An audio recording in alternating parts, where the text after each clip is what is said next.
It's becoming increasingly unlikely that Donald Trump is going to emerge from this investigation taking place in the state of Georgia unscathed.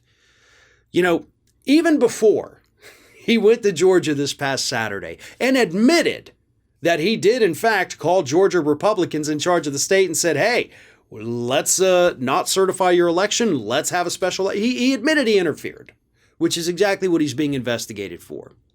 But even before that, I think it was actually the day before that, there was a major 109-page report from the Brookings Institution in Washington, D.C., that basically examined all of the publicly available evidence, and they had their legal experts look at it, and they determined that there is a multitude of crimes that Donald Trump could be charged with, again, based solely on what is publicly known.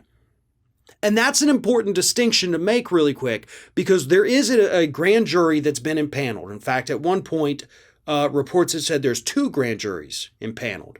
They're looking at everything. And we do not know, the public does not know, what all that grand jury has seen. So we don't even have all the evidence. But the folks at Brookings took what was available, especially, obviously, the phone call. And this was before Trump even admitted to it. And here's the charges they say he could be guilty of.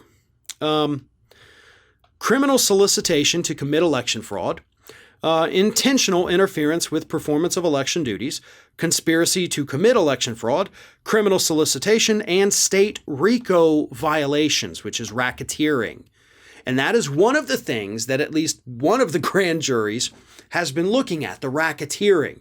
Was there this concerted effort by a bunch of different individuals to get Georgia to change their election results? And the report even goes on to say that a lot of Trump's associates could also be roped into this if they go the RICO Act, which would include people like Rudy Giuliani, possibly even Lindsey Graham, as he was one of the people who also tried to pressure Raffensperger, the Georgia Republican Secretary of State. Now, we also know that the Republicans in the state of Georgia did not go along with this.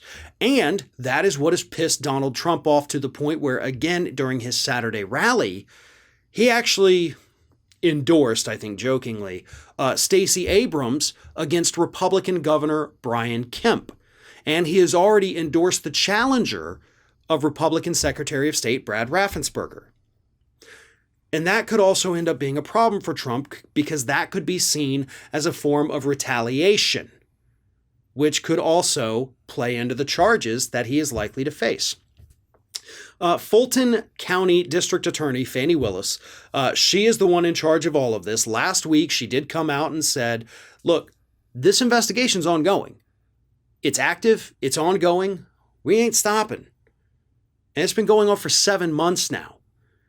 We also, of course, have the publicly available phone call that Donald Trump made saying, go find the votes. We have all of this information that, according to Brookings, clearly shows Donald Trump broke state law. And the kicker is this. Even though it's the Fulton County District Attorney, Fani Willis, in charge of this investigation, right? She is the one making it happen. Those at the higher level of the state, who are all Republicans, they could make all of this disappear. Okay, she could submit her final report, she could issue indictments, whatever, but at the top of the state level, they could say, we ain't doing this.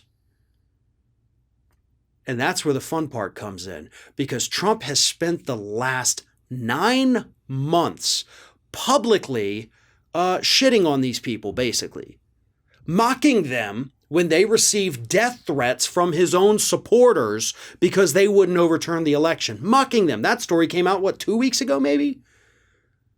So yeah, you've pissed off and alienated the people in the state of Georgia who could make all this go away for you. So I don't think Donald Trump is going to get an assist by the Republicans in Georgia at the last minute here. I think he's in trouble. I've thought that before. And he's proven me wrong, because he is, in fact, Teflon Don. I hope, if they find evidence of criminal activity, they prosecute him for it. I want to be optimistic about it. In a fair and just world, there's no way he would escape criminal prosecution for what he's done in Georgia. But we don't live in a fair and just world, do we? And therein lies the problem. I want to be optimistic, but we've seen too much to really be too filled with optimism right now.